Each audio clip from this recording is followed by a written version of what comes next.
안녕하세요. 원장님, 저희가 지금 척추 협자증에 대해서 계속 알아보고 있는데요. 주변 어르신들이 많이 공감하시더라고요. 네, 그렇죠. 이게 뭐냐면 척추협착증 수술 결과가 중요한데 이제 영국에서 나온 이제 그 대규모로 된 좀 더 정확한. 근데 영국은 참고로 우리나라보다 한 10분의 1밖에 수술 안 나는 나라인데요.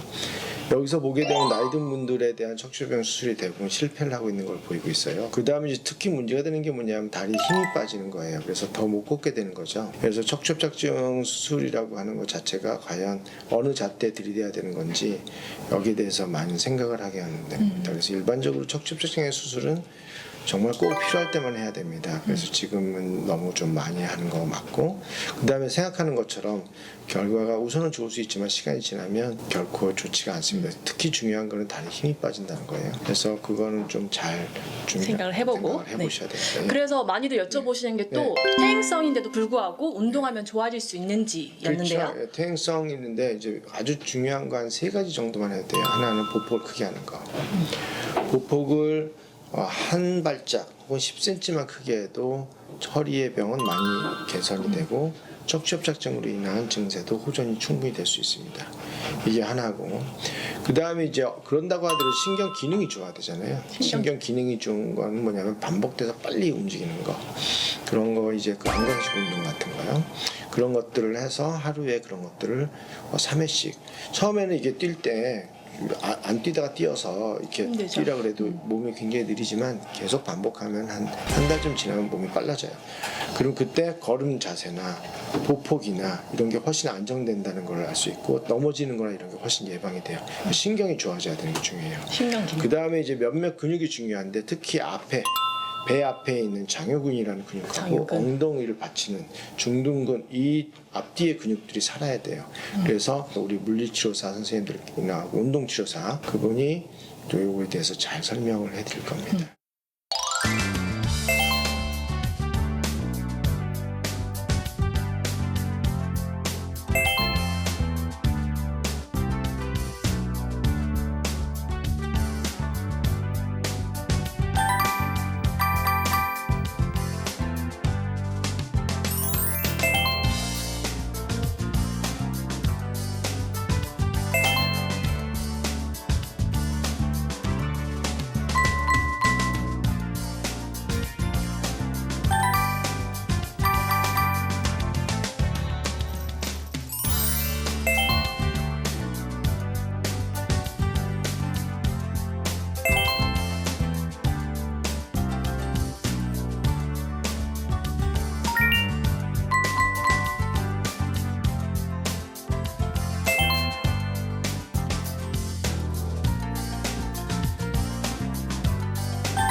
근육이 마르면 뼈도 약해지고, 뼈도 약해지면 근육도 마른다는 걸 꼭 아셔야 돼요. 그래서 이제 예를 들어서 뭐 장기간 누워 있는 거, 이거 자체는 근육이 아주 빠르게 그쵸. 불과 한 2-3주만 누워 있어도 근육이 한 20-30% 빠져버린다는 얘기니까, 그거는 생각하면 뼈도 그만큼 빠진다는 거니까 굉장히 위험한 거예요. 그래서 가능하면 누워 있는 시간을 줄이세요. 나이가 들수록 눕지 마세요. 그리고 수술이나 이런 거 장기간 하는 것들 가능한 꼭 필요한 건지 꼭 다시 점검을 해서 그거 자체 그냥 수술을 안 한다고 하더라도 그 자체로 그게 회복되는 동안 누워있는 2-3달 동안 몸이 굉장히 많이 망가진다는 걸 아셔야 되고, 그 이후에 회복하지 못하고 돌아가시는 분들도 꽤 많다는 걸 꼭 잊지 마십시오.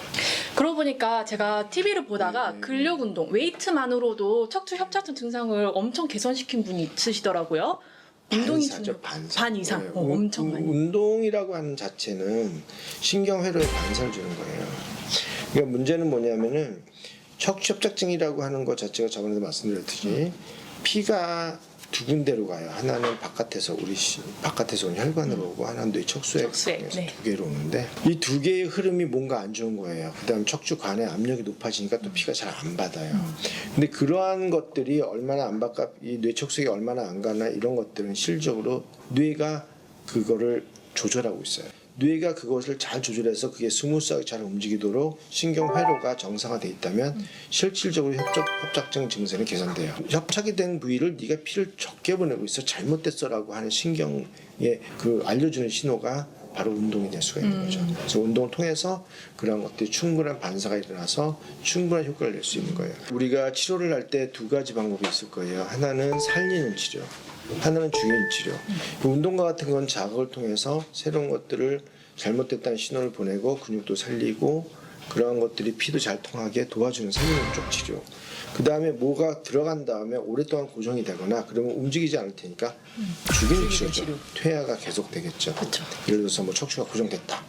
그럼 거기는 움직이지 않고 운동을 안 하는 데고 거기에 대한 뇌를 통한 모든 반사가 스톱이 될 거고 근육이 다 거기에는 빠지겠네요. 우리 그렇게 되면. 생각보다도 훨씬 더 피도 안 돌고 모든 게 처리되고 신경들도 노출이 돼서 더 많이 손상이 돼요. 그래서 실질적으로 이걸 들여다보게 되면 유령의 지표나 신경에 닫혀 있는 것들이 많아요. 그래서 겉으로 보기에는 구멍이 커 보이지만 실제로 그 안에는 아주 엉망이 돼 있단 말이에요. 유령의 집에 유령의 동굴처럼 변해버린단 말이에요. 그러니까 당연히 기능을 못 하겠죠. 자기도 모르게 다리 힘이 빠지고 자기도 모르게 더 못 걷고 자기도 모르게 지팡이를 짚게 되고 이런 다음 좋은 방법이 아니죠. 근데 운동이라고 하는 살리는 쪽이죠. 뭐든지 두 개죠. 살리고 망가뜨리지 않는 쪽을 치료해야 돼요. 그러니까 예를 들어서 과도하게 뼈지살을 만다든가 술을 한다는 건 결코 좋을 일이 아니죠. 그러니까 아주 신중하게 선택하고 아주 잘 그거를 잘 찾아서 정확하게 해야 됩니다. 그러지 않으면 대부분 실패합니다. 저희가 의대니아 촬영을 계속하면서 강조했던 운동이 걷기인데요. 특히 협착증에는 걷기가 만병통치약이 아닐까 싶은데요. 맞습니다. 저희가 계속 강조했던 거 세 가지가 내가 물어보는 거예요. 지금 얘기해 보세요. 네, 맞았나 틀렸나? 안강식 국민운동, 아이 복복해 아 복부 크게 걷기, 그리고 신경 기능, 그리고 세 번째가 장요근 운동. 맞습니다. 네. 그러니까 신경 기능을 살리는 게 오두방정 운동이죠. 네, 오두관정 운동. 예, 뇌 기능 향상시키는 거. 예, 좋습니다. 오늘 마무리는 제가 할까요? 네, 해보시죠. 자, 하여튼 저 좋아요와 구독을 눌러주십시오. 감사합니다. 이상입니다. 척추협착증이라고 하는 진단은 되게 가변적인 진단이에요. 달아서 없어지는 게거나 망가지는 게 아니라 잘못 쓰거나 안 써서 없어지는 게 더 많아요.